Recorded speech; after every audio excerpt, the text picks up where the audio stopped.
അടിമനുകം ചുമലിൽ തൂക്കിയ തൊഴിലാളികളെ. കേരളത്തിലെ ആദ്യത്തെ കമ്മ്യൂണിസ്റ്റ് എന്ന് വിശേഷിപ്പിക്കപ്പെടാൻ സർവ്വതാ യോഗ്യനായ പി കൃഷ്ണപിള്ള, കമ്മ്യൂണിസ്റ്റ് പാർട്ടിയുടെ സ്ഥാപക നേതാവ്, സ്വാതന്ത്ര്യ സമര സേനാനി.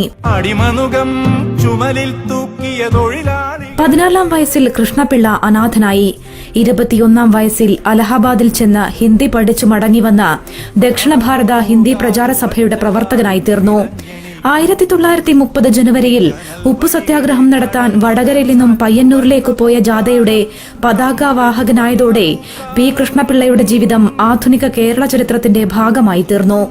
1906 ഓഗസ്റ്റ് 19 മുതൽ 1948 ഓഗസ്റ്റ് 19 വരെ 42 വർഷം നീണ്ട ഇതിഹാസ തുല്യമായ ആ ജീവിതത്തിൽ സഖാവ് ചിന്തിച്ചതും പ്രവർത്തിച്ചതും ജീവിച്ചതും കമ്മ്യൂണിസ്റ്റ് പാർട്ടിക്ക് വേണ്ടിയായിരുന്നു, തൊഴിലാളികൾക്ക് വേണ്ടിയായിരുന്നു എന്ന് നിസ്സംശയം പറയാം. ഒളിവിൽ കഴിയവേ സർപ്പദംശനമേറ്റ് കൃഷ്ണപിള്ള വിടവാങ്ങിയെങ്കിലും ഒരു കമ്മ്യൂണിസ്റ്റ് പ്രവർത്തകന് അദ്ദേഹത്തിന്റെ ജീവിതം എല്ലാ കാലത്തും ഒരു അനുഭവ പാഠമാണെന്ന് തീർച്ച.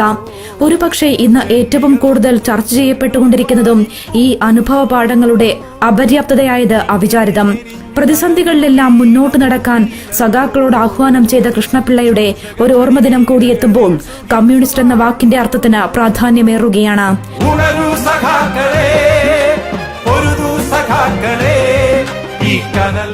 ഓർമ്മകൾ ഉണ്ടായിരിക്കണം. News desk, Asianet radio. നമ്മുടെ ചുവന്ന പൂക്കാലം.